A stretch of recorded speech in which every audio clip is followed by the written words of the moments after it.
ainda há esperança.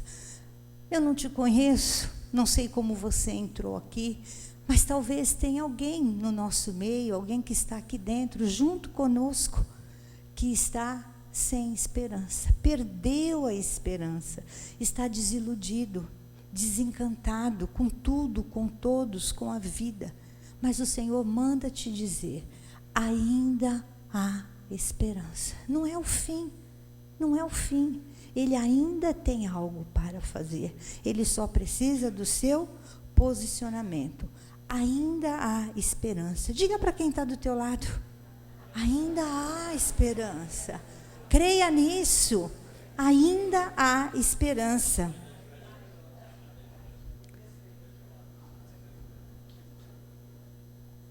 Não está tudo perdido. Pode parecer que tudo está perdido, que não tem mais solução, não tem mais jeito, mas ainda há esperança, ainda há esperança.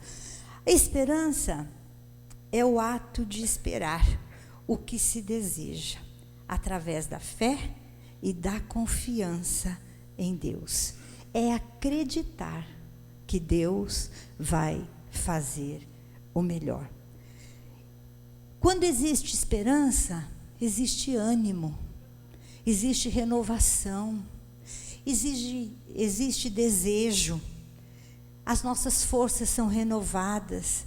Mas quando nós perdemos o ânimo, a coisa fica muito séria, porque é difícil você levantar, erguer uma pessoa que está sem esperança, que não acredita mais. Se você tem uma enfermidade, você tem esperança na cura. Se você busca a cura e você acredita que você vai ser curado, é mais fácil do remédio fazer efeito. Mas se a pessoa se entrega, não adianta mais. Não adianta mais, para quê? Parece que nem o remédio, nem a medicação faz efeito. Então coloque isso no seu coração. Deus está falando contigo. Ainda há esperança. Não está tudo perdido. O Senhor tem algo novo a fazer. Ele quer fazer. Ele tem poder para fazer. Depende de você. Depende de você não perder as esperanças, de confiar, de acreditar que algo melhor vai acontecer, que Ele tem grandes coisas para fazer por você. Abra sua Bíblia no livro de Lamentações, no capítulo 3, se eu não me engano. Só o versículo 21, vamos lá? O que diz aí? Quero trazer à memória aquilo que me dá esperança, não é verdade? Quero trazer à memória aquilo que me dá esperança. E olha que ele, no versículo 22, o que é que estava dando esperança? Depois de uma situação difícil, de tantas questões, ele diz, quero trazer à memória aquilo que me dá esperança. Entretanto, disso me recordo e, portanto, tenho esperança. Do quê? Que as misericórdias do Senhor são a causa de nós não sermos consumidos, pois as suas misericórdias, elas não têm fim. Quando eu tenho esta esperança, quando eu renovo essa esperança, quando eu trago à memória aquilo que é bom, eu tenho força, eu tenho esperança, a minha esperança é renovada. Mas vamos parar e pensar. Quantas vezes é difícil para nós trazer à memória as coisas boas, não é verdade?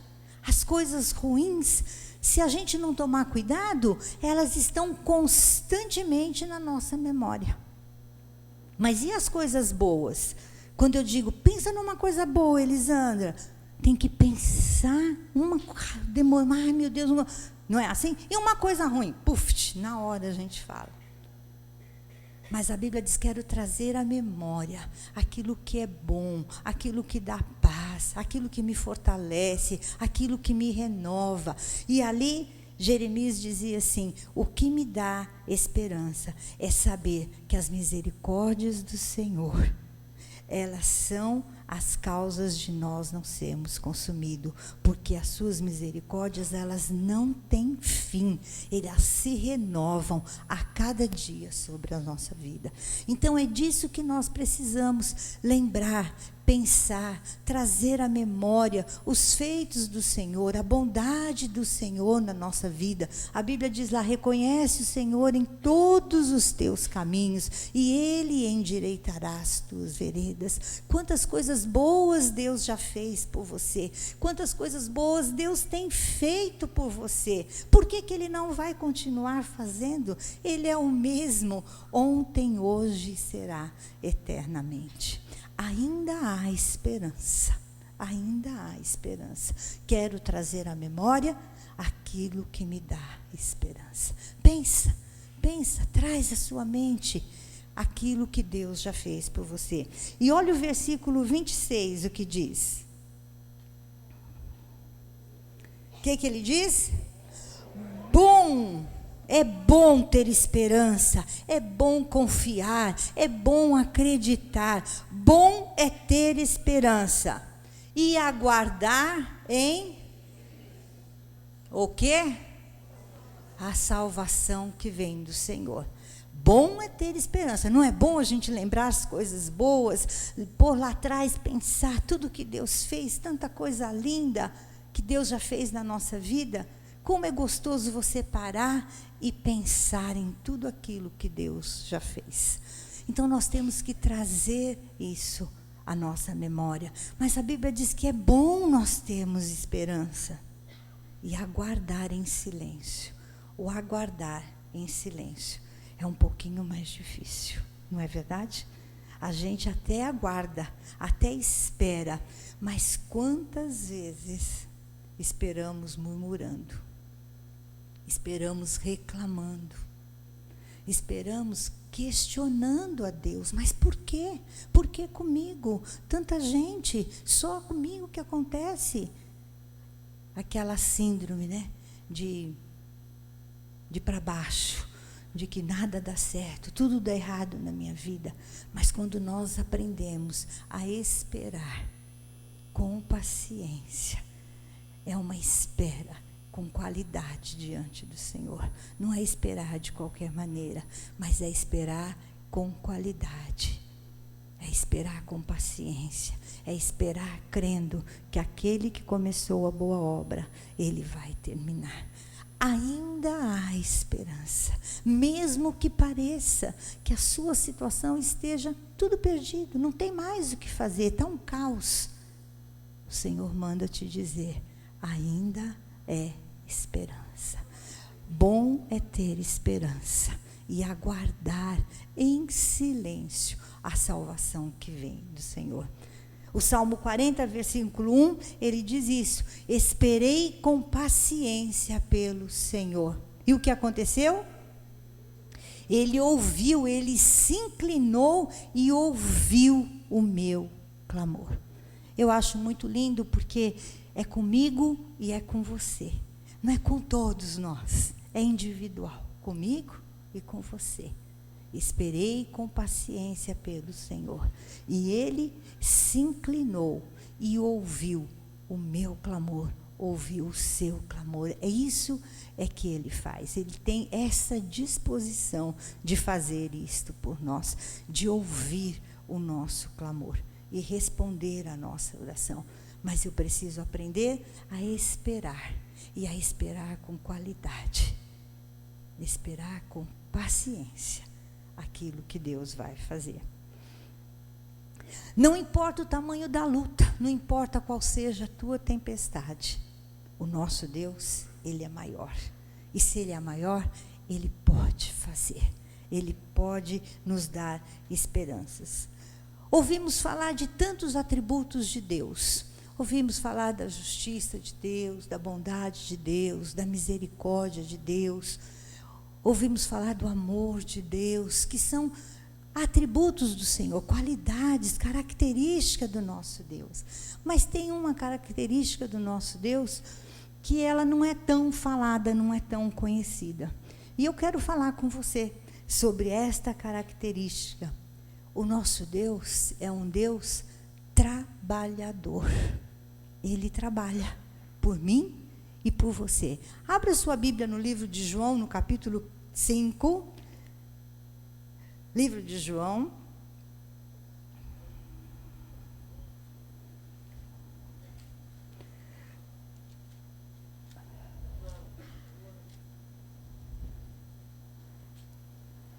Cinco 17.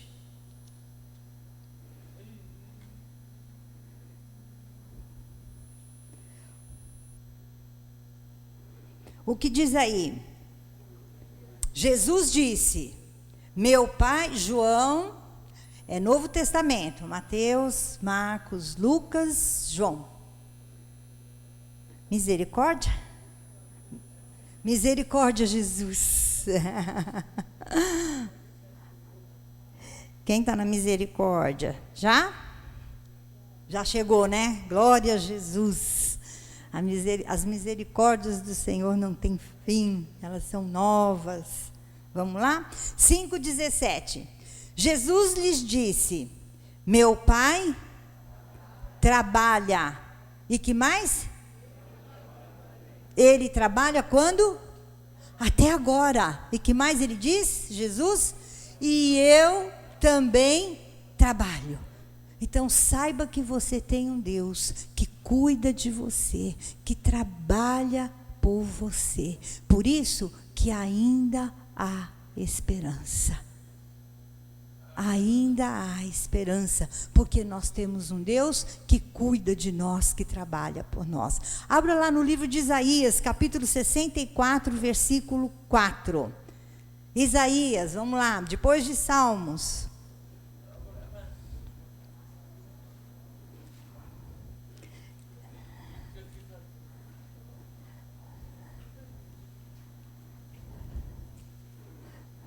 Já? 64.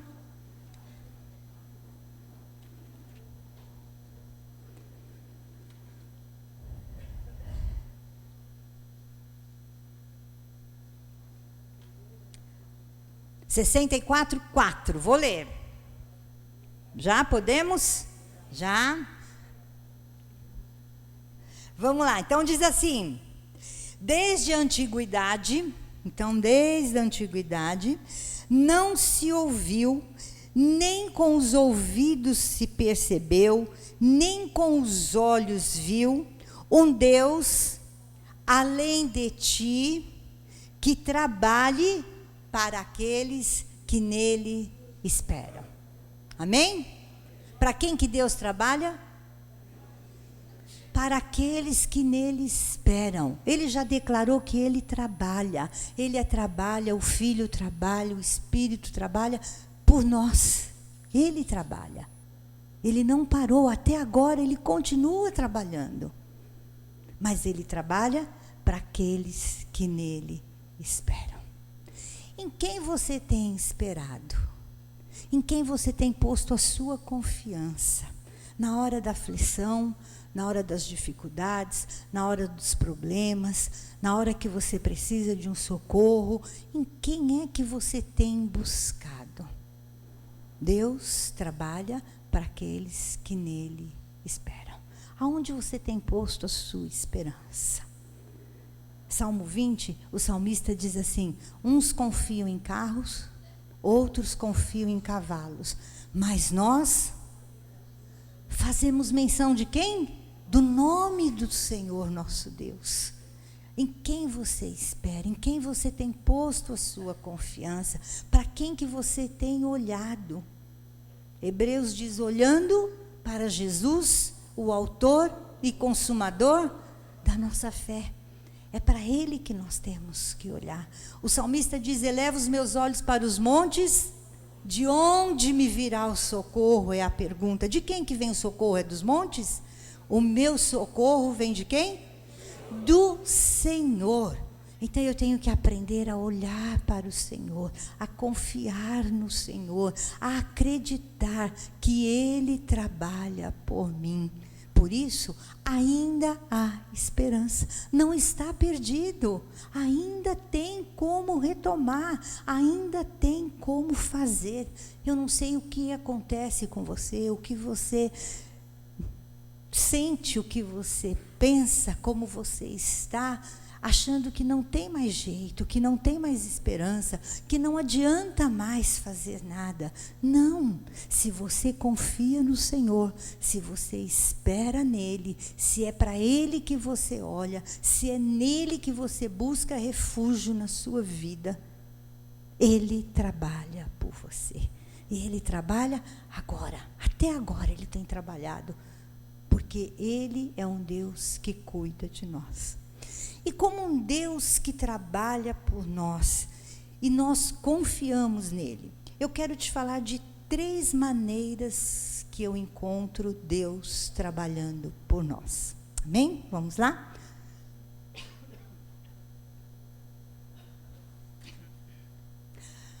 A primeira coisa que eu quero dizer para você, que Deus trabalha por nós quando nós não estamos vendo.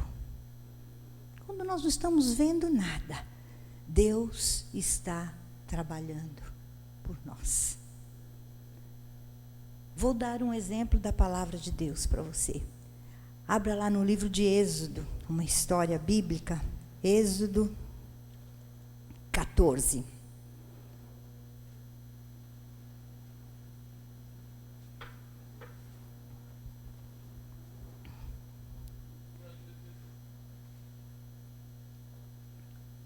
Essa história de Êxodo 14 é quando Moisés está dirigindo o povo e Faraó vem atrás perseguindo, e o povo de Deus chega diante do Mar Vermelho e na sua frente, na frente do povo, está o Mar Vermelho e atrás o exército de Faraó.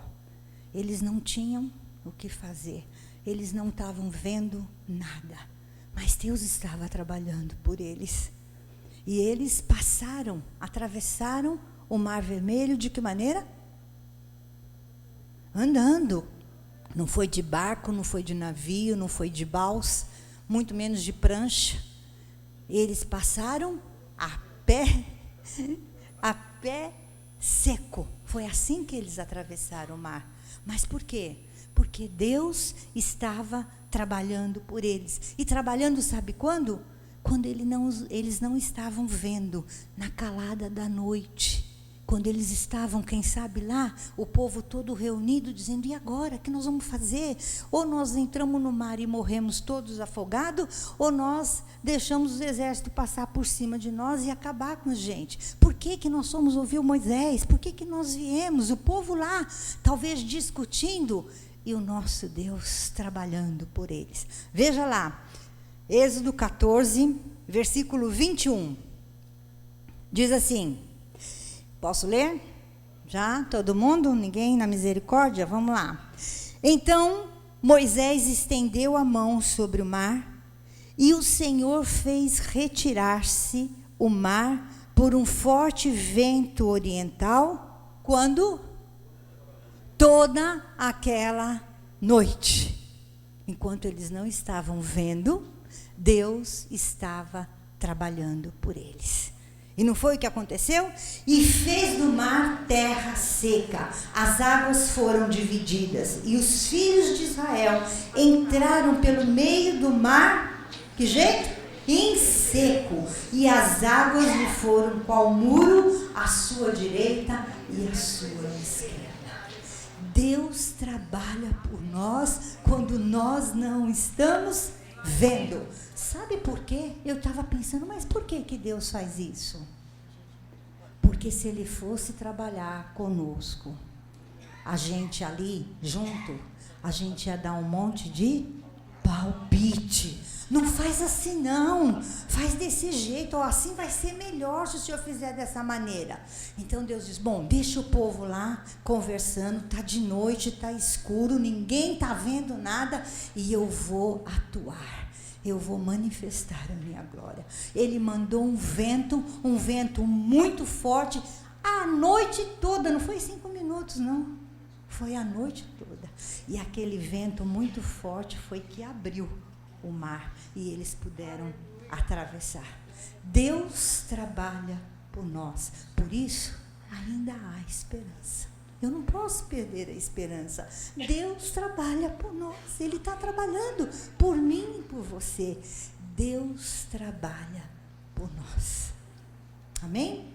Então, mesmo que o seu problema seja muito grande, muito difícil, seja um mar na sua frente, que só existe o quê? Ou eu entro na água ou o exército me mata.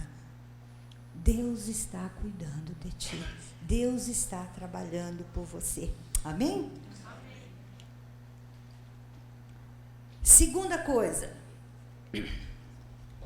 Deus trabalha quando você não sabe. Sabe por quê? Porque se você souber que Deus está agindo, você também vai querer dar palpite. Vai querer meter o dedinho lá e falar, não faz assim não é assim? Sempre a gente tem a melhor ideia. Eu acho que se fosse assim, né? Eu acho que se o Senhor fizesse desta maneira, ia ser melhor. Então, Ele trabalha quando a gente não vê e quando a gente não sabe o que vai acontecer. Quero falar de Daniel. Daniel, quando ele foi jogado na cova dos leões, ele não sabia, ele não estava vendo nada. Somente ele estava sendo julgado porque não tinha se dobrado diante de outros deuses. Ele tinha um compromisso com Deus. Ele permaneceu fiel. E mesmo ali, sendo julgado, ainda há esperança. Daniel não tinha perdido a esperança. Ele sabia que Deus ia cuidar dele. Vamos lá ver no livro de Daniel o que diz? Daniel capítulo 6.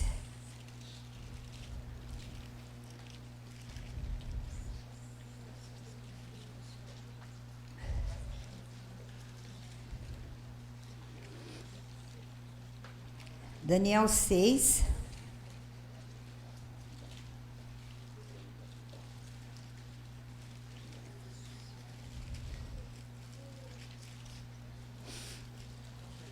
Já? Não? Misericórdia, misericórdia? Daniel esconde da gente de vez em quando, né? Ele fica escondido aí no meio. A gente procura, cadê o Daniel? Cadê o Daniel? E ele sumiu. Mas ele aparece. Já acharam? Já?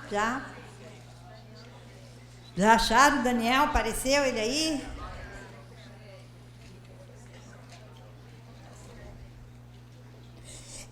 Versículo 16. Então o rei ordenou que trouxesse a Daniel e o lançassem na cova dos leões. Disse o rei a Daniel: o teu Deus, a quem tu continuamente serves, ele te livrará. Foi trazida uma pedra e posta sobre a boca da cova, e o rei selou com o seu anel e com o anel dos seus grandes. 6,17 eu estou lendo. Para que não se mudasse a situação de Daniel. Então, olha aí, presta atenção. Então o rei se dirigiu ao seu palácio e passou a noite em jejum e não deixou trazer à sua presença instrumentos de música e fugiu dele o sono. O rei fez isso. Jogou Daniel, selou lá a boca da cova para que Daniel se acabasse lá com os leões. E o rei foi embora para o palácio. Só que aquela noite ele não conseguiu dormir, ele não quis música, ele não quis nada, porque ele estava pensando no que ia acontecer. Versículo 19. Pela manhã, à primeira luz da aurora, levantou-se o rei e foi com pressa à cova dos leões. Chegando-se à cova, chamou por Daniel com voz de angústia: Daniel, Daniel, servo do Deus Altíssimo, dar-se-ia o caso que o teu Deus, a quem tu continuamente serves, tenha podido livrar-te dos leões? Então Daniel respondeu ao rei: ó rei, vive para sempre. Daniel estava vivo, junto com os leões, mas estava vivo, porque Deus estava trabalhando por ele, e ele nem sabia que Deus estava lá cuidando dele. E aí, olha o que diz o versículo 22. O meu Deus, o que ele fez? Enviou o seu anjo e fechou a boca dos leões. Ainda há esperança para aquele que confia no Senhor, para aquele que espera no Senhor, para aquele que tem o seu coração voltado para Deus, os seus olhos fixos no Senhor. E assim Daniel saiu de lá sem nenhum dano se achou nele, porque ele creu em Deus. Amém? Vira aí umas 2 folhinhas. Daniel 3, conta dos amigos de Daniel, Sadraque, Mesaque e Abidnego, que tomaram a mesma posição de Daniel, de não se curvarem diante de outros deuses. E o que aconteceu com eles? Eles foram jogados na fornalha. Vamos ver lá. Daniel 3, versículo 16. Respondeu Sadraque, Mesaque e Abidnego ao rei Nabucodonosor: não necessitamos de te responder sobre este negócio. Se formos lançados na fornalha de fogo ardente, o nosso Deus, a quem nós servimos, pode livrar-nos dela, e ele nos livrará da tua mão, ó rei. Se não, fica sabendo, ó rei, que não serviremos a teus deuses, nem adoraremos a estátua de ouro que levantaste. Então Nabucodonosor se encheu de furor, se mudou o aspecto do seu rosto contra Sadraque, Mesaque e Abidnego, e ordenou, olha bem, que a fornalha se aquecesse 7 vezes mais do que se costumava. E ordenou aos homens mais fortes que estavam no seu exército que atassem os 3 para os lançarem na fornalha de fogo ardente. Então estes homens foram atados com os seus mantos, suas túnicas, seus turbantes e suas vestes, e foram lançados na fornalha de fogo ardente, para que a palavra do rei era urgente, e a fornalha estava sobremaneira quente, e a chama do fogo, olha aí, presta atenção, o que fez? Matou os homens que levaram eles até a fornalha. Estes 3 homens, Sadraque, Mesaque e Abidnego, caíram de que jeito? Atados, presos, com seus braços presos, dentro da fornalha de fogo ardente. Então o rei Nabucodonosor se espantou e se levantou depressa e disse aos seus conselheiros: olha só, não lançamos nós 3 homens atados dentro do fogo? Responderam ao rei: é verdade, ó rei. Disse ele: eu, porém, vejo 4 homens. 4 homens. Quem é esse 4 homens? 4 homens de que maneira atados? Soltos. Que andam fazendo o quê? Passeando. Fornalha é lugar de passear? Eu sei que shopping é, praia é, mas fornalha. Mas eles estavam o quê? Passeando dentro do fogo, sem nenhum dano. E o aspecto do 4º homem era semelhante ao filho dos deuses. Amém? É isto que Deus faz. Ele trabalha por nós quando nós não estamos vendo, não estamos sabendo do que está acontecendo, mas Ele está trabalhando por nós. Por isso, lá no livro de Salmos, quero só ler esse salmo com você. Salmo 124. O salmista tem esta consciência. E o salmista diz assim: só Deus pode livrar o seu povo. Salmo 124. Ele diz assim: se não for o Senhor que esteve ao nosso lado, ora diga Israel, se não for o Senhor que esteve ao nosso lado, quando os homens se levantaram contra nós, eles então nos teriam engolidos vivos. quando a sua ira se acendeu contra nós. As águas teriam transbordado sobre nós, e a corrente teria passado sobre a nossa alma. As águas impetuosas teriam passado sobre a nossa alma. Bendito seja o Senhor, que não nos deu por presa aos dentes dele. A nossa alma escapou como um pássaro do laço do passarinheiro. O laço se quebrou e nós escapamos. O nosso socorro está onde? No nome do Senhor, Criador do céu e da terra. O salmista tinha esta consciência, que só Deus poderia nos livrar do poder do inimigo, do povo. E sabe que quantas vezes nós não prestamos atenção em tudo que acontece em nossa vida, em quantos livramentos o Senhor nos dá durante o dia, durante a semana, durante o mês. Nós não temos noção que, se não for o Senhor ao nosso lado, os homens já teriam nos engolido vivos. Mas o Senhor está conosco. Ele trabalha por nós. Ele trabalha quando nós não sabemos, quando parece que é o fim. Fornalha é o fim, cova dos leões é o fim. Ele está lá trabalhando por nós e nos dando livramento. Amém? Última coisa, Deus trabalha quando você não pode fazer mais nada. Deus trabalha por nós quando nós não podemos fazer mais nada. Eu costumo dizer que quando passa do limite dos nossos braços. Enquanto nós alcançamos, nós vamos fazendo alguma coisa. Nós achamos que podemos fazer, mas chega uma hora que passa. E quando passa desse limite dos nossos braços, Deus trabalha por nós. Ele está trabalhando por nós. Eu usei como base aquele texto do livro de Marcos, capítulo 6, de 45 a 51, quando Jesus fala, acalma aquela tempestade. Acho que nós não vamos ler para mim poder encerrar. Opa. Marcos 6. Vou só ler rapidinho com vocês um pedacinho aqui. 6.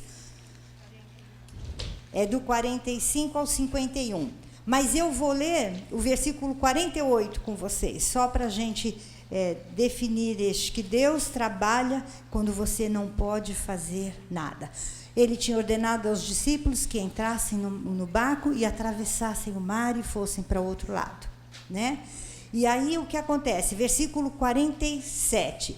Sobrevindo a tarde, estava o barco no meio do mar, e ele sozinho em terra. Jesus estava em terra, que tinha subido ao monte para orar, e eles tinham ido atravessar. Aí o versículo 48, e diz assim: e vendo-os fadigados a remar. Jesus estava do outro lado do mar, vendo o barco lá em alto mar, eles fadigados, tentando remar, tentando sair daqui, porque o vento era contrário. Por volta da 4ª vigília da noite, aproximou-se deles, andando por sobre o mar, e queria passar à frente deles. Mas quando viram andar por sobre o mar, cuidaram que era um fantasma, e deram grandes gritos, porque todos os ouviam e estavam aterrorizados. Mas ele logo lhe disse: tende bom ânimo, sou eu. Os discípulos ali no barco, eles tinham tudo para dar errado. O vento era contrário, eles estavam cansados, fadigados, de tanto remar, não dava certo. Na hora de remar, um remava para um lado, para o outro, o vento virando o barco. Estava tudo certo para o naufrágio. Era isto que ia acontecer. Mas Jesus veio em direção. Enfrentou todos estes obstáculos para estar com eles ali. Estava escuro, naquela escuridão eles não sabiam nem direito para onde iam remar. Então tinha tudo para dar errado. Mas Jesus entrou no barco e esteve com ele. Então ele trabalha por nós quando nós não temos mais o que fazer. Só Deus podia acalmar aquela tempestade, segurar aquele vento, parar com tudo aquilo. Só Deus, não tinha homem capaz de fazer isso. E foi nesta hora que o Senhor apareceu. E eles até acharam que era um fantasma andando sobre as águas, mas era Jesus indo ao encontro deles para socorrê-los. Deus trabalha por nós quando nós não podemos fazer mais nada. Nós temos que entregar, confiar no Senhor. E não podemos esquecer que ainda há esperança. Ainda há esperança. E eu quero rapidamente passar para você alguma coisa que nós precisamos fazer. Primeira coisa, em quem você tem posto a sua confiança? Em quem você tem confiado? Se você tem confiado no Senhor, Ele é a tua salvação. Ele é o teu socorro. Ele é aquele que cuida de você, que trabalha por você, que te dá a vitória, que te conduz num caminho de paz. É Ele quem faz isso. Mas nós precisamos fazer alguma coisa, nós precisamos tomar algumas atitudes. A primeira atitude que eu vejo que nós precisamos ter é aprender a esperar no Senhor. Bom é ter esperança. É bom você ter esperança, mas você precisa aprender a esperar no Senhor. E esperar é uma atitude que eu tenho que fazer por mim. Você tem que fazer por você. Você não pode fazer por mim e eu não posso fazer para você. É você que tem que aprender a esperar pelo Senhor. Nós vivemos numa época de que nós queremos tudo muito rápido. Tudo resolvido rapidinho, chá instantâneo, leite instantâneo, café instantâneo, não é isso? Não queremos esperar na fila, né? Hoje eu tenho visto aí, né, as redes sociais, os comentários, até atendimento. Atendimento médico você faz por telefone, por telefone ou por e-mail. Você passa as informações e recebe as informações do médico. Gente, é uma loucura, porque todo mundo quer tudo rápido, rápido. Mas nós precisamos aprender a esperar pelo Senhor. E a esperar com qualidade, a esperar com paciência, a esperar crendo, a esperar sem perder a esperança, sabendo que Deus vai fazer. Deus vai fazer. Segunda coisa que nós precisamos fazer. Precisamos aprender a recorrer a Deus em oração. A Bíblia diz: antes sejam as vossas petições conhecidas diante de Deus pela oração e pela súplica. Precisamos aprender que nós precisamos ter a nossa vida conhecida diante de Deus. Fale com o Senhor, abra o seu coração. Às vezes nós contamos para tanta gente os nossos problemas, queremos ouvir a opinião de A, B, C, de um monte de gente, e não fazemos o que é o mais importante: falarmos com o nosso Deus, recorrer a Ele em oração. A Bíblia diz que quando você quiser orar, entra no teu quarto. Faz o quê? Fecha a porta. Fecha a porta, ninguém precisa saber. Fala com Deus, recorra ao auxílio de Deus através da oração. Então, nós precisamos fazer isso. Terceira coisa que nós precisamos fazer: nós precisamos reagir. E reagir não só fisicamente, levantar, andar, trabalhar, lavar, passar. Psicologicamente, é na nossa mente. A nossa mente é um campo de batalha. Os problemas começam na nossa mente. É ali que o inimigo lança a sua semente. Ou nós aceitamos e cultivamos, ou nós aprendemos o quê? A reagir. Não é isto que a Bíblia diz de mim. Eu não sou fracassado. Ele diz que eu posso todas as coisas naquele que me fortalece. Ele diz que em Cristo eu sou mais do que vencedor. É disso que eu tenho que tomar posse. É isso que tem que habitar na minha mente, no meu coração. Eu não posso deixar nem a minha mente, nem o meu coração vagando, solto. Eu preciso trazer a minha mente, o meu coração, as minhas atitudes, o meu pensar cativo cativo ao Senhor Jesus. Tudo que é honesto, tudo que é sincero, tudo que é perfeito, tudo que é de boa paz, nisto pensai. Pensa nas coisas de Deus. Eu não posso deixar solto. Eu preciso ter a minha mente cativa ao Senhor Jesus. De que maneira eu faço isso? Lendo a palavra, orando, recitando, decorando os versículos. Aproveite para decorar a palavra de Deus. É isso que alimenta a nossa alma, é isso que alimenta o nosso coração, é isso que fortalece a nossa esperança, é estar cheio de Deus, da palavra de Deus. E a quarta coisa, resista ao assédio da amargura. A nossa tendência é dizer o quê? Estou amargurado, estou triste, estou depressivo. Vença tudo isso, resista a tudo isso, não se dê por vencido, busque a Deus, não permita que a amargura, a dor, a tristeza, a decepção, nem tudo acontece do jeito que eu quero. Não permita que isso encontre lugar no seu coração.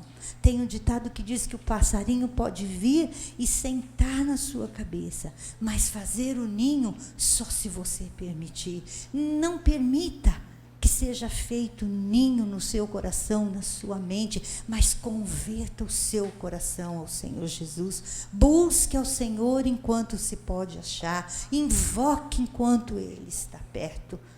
Deus trabalha por nós. Deus trabalha para aqueles que nele esperam, para aqueles que nele confiam, para aqueles que têm a sua vida conhecida diante de Deus. Ainda não é o fim. Ainda há esperança. Amém? Não sei como você entrou aqui nessa manhã, não sei como está o seu coração, não sei o que te aflige, o que tira a tua paz, o que está angustiando o seu coração. Eu sei que Deus está aqui. Eu sei que Ele está aqui para te curar, para te libertar, para transformar a sua vida, para fazer de você uma nova criatura. Mas você precisa se posicionar diante de Deus. Deus trabalha por você. Trabalha quando você não vê, trabalha quando você não sabe e trabalha quando você não pode fazer mais nada. Ele está trabalhando por você. Nada é por acaso nas nossas vidas. Deus tem planos e tem propósito. Reconheça a graça, a bondade, a misericórdia de Deus na sua vida, porque nem tudo está perdido. Ainda há esperança. Amém? Deus abençoe a sua vida. Espero que o Senhor tenha falado com o seu coração e que nesta manhã você saia daqui de maneira diferente. E eu quero fazer uma oração com você. Gostaria que você abaixasse a sua cabeça, fechasse os seus olhos, e que você colocasse a sua vida diante do Senhor. Veja aonde você precisa se acertar com Deus. O que é que você precisa fazer?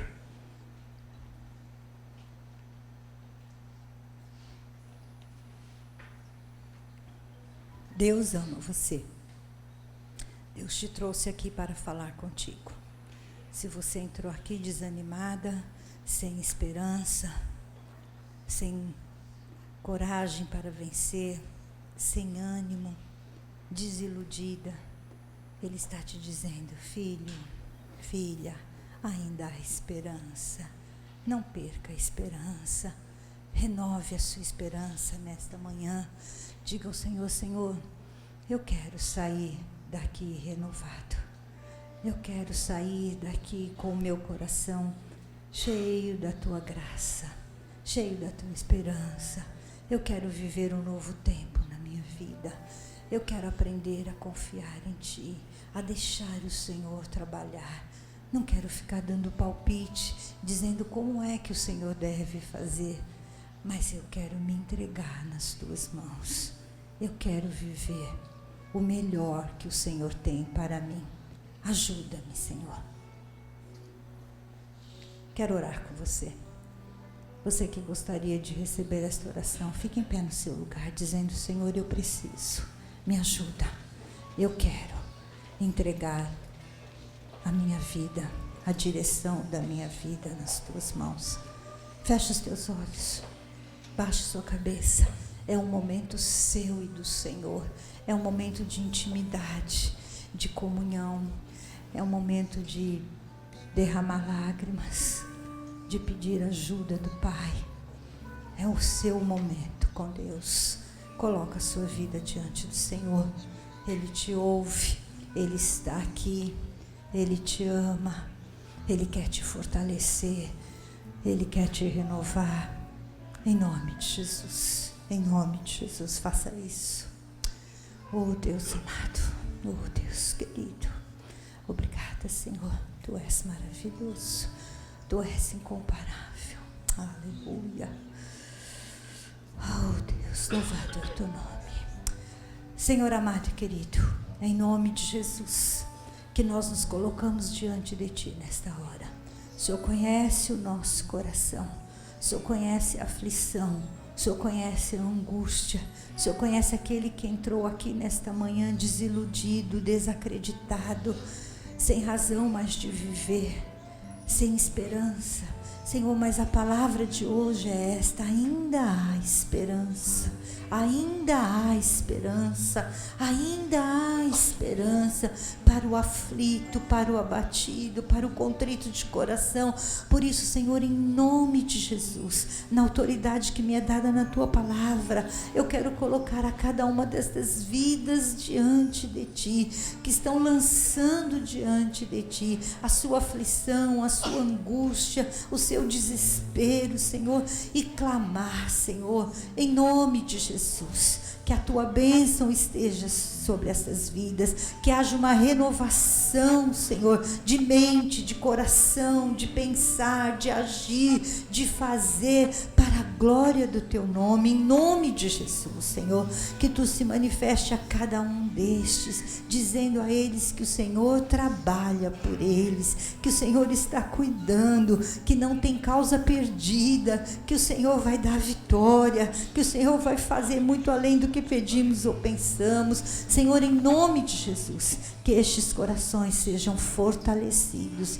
enriquecidos por Ti, pela Tua palavra, pela Tua presença, em nome de Jesus, Senhor, e que possamos ter uma vida, Senhor, reta diante de Ti, diante dos homens, que Te agrade, que exalte o Teu nome, Senhor. Ajuda-nos, ó Pai, ajuda-nos, nós precisamos de Ti. Te agradecemos, Te louvamos, em nome de Jesus. Amém.